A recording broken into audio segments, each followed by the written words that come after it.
आज सारा दिन समात होती रही, गुज़िश्ता रोज़ भी होती रही मखसूस नशिस्तों के हवाले से, आपको ये केस किधर जाता हुआ लग रहा है? आपको लग रहा है कि मजबूत केस है सुन्नी इत्तेहाद कौंसिल? देखिए काज़मी साहब, वैसे तो क्योंकि आप ये कोर्ट में चल रहा है, सब जुडिस मामला है, तो वो लेकिन तो अगर हम अपना एनालिसिस दे दें, जी जी बिल्कुल, जो कॉन्टेम्प्रेरी उसमें वहाँ पे हैपनिंग होती नहीं। देखिए जी, सुन्नी इत्तेहाद मेरे ख्याल से PTI को एक वसी तौर पर बहुत ज़्यादा मायूसी और रसवाई देखने को मिलेगी।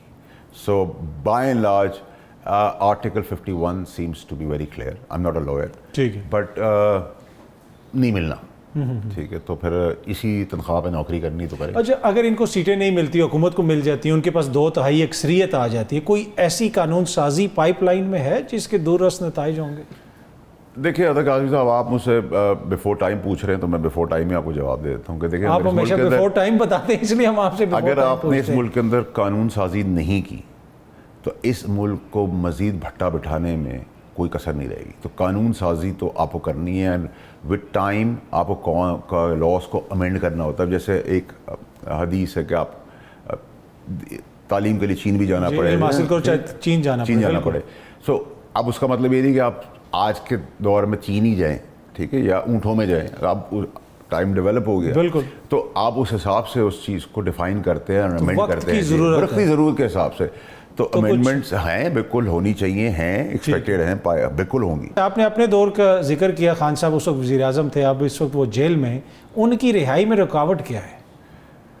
देखिए काजी साहब, इस मुल्क के अंदर ना तो छोड़ते हुए कोई रुकावट होती है और ना बंद करते हुए कोई रुकावट होती है। ये भी 75 साल का दस्तूर है, हस्ब हाल हस्ब ज़रूरत 6 के 9 9 के 6 चलते रहते हैं।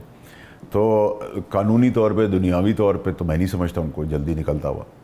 अल्लाह की तरफ से डिवाइन हेल्प आया तो आई कांट से, बट अगर आप मुझसे कहें कि अगर आप अपने तजुर्बे से या जो मेरे तज्ज़िये के हिसाब से, तो सर ये कि ये वक्त हाल वक्त ज़रूरत ही चीज़ चलती है। बट आई थिंक कि जिस जगह के ऊपर खान साहब अपने आप को या उनको ले जा चुके हैं लोग, कीड़े मकोड़े, वो एक ऐसी स्टेज पे चले गए हैं कि अब बहुत बहुत मुश्किल लग रहा है कि इतनी जल्दी वो नहीं, वो तो सवाल ही पैदा नहीं होता। Very clear. जो अभी एक उनका केस है ना, गालिबन उनका फैसला महफूज हो गया है, वो कह रहे हैं जी आखिरी केस है, शायद उसके बाद रिहाई हो जाए उनकी। पीछे और केसेस हैं, पीछे केसेस पाइपलाइन में और बहुत सारे। मतलब आपका सियासी तज्जिया ये है कि आपको इमरान खान साहब बाहर आते हुए नजर नहीं आ रहे, वो तो अदालतों ने तो फैसला करना ही करना है, पर सियासी तज्जिया आपका ये है। मेरा 100% आया। और उसमें रुकावट उनके अपने ही रफीक आगे पीछे। देखिए अभी मैंने कहा, आप ही के शो में और बहुत सारी जगहों पे कहा था कि बहुत सारे टुकड़े होंगे इस पार्टी के, उस पार्टी के टुकड़ों के साथ मजीद टुकड़े हो गए। देखिए अगर आप मुझसे केयर टेकर चेयरमैन की बात करें, गौहर साहब की, इज़ अ गुड मैन, अच्छा इंसान है, ठीक है।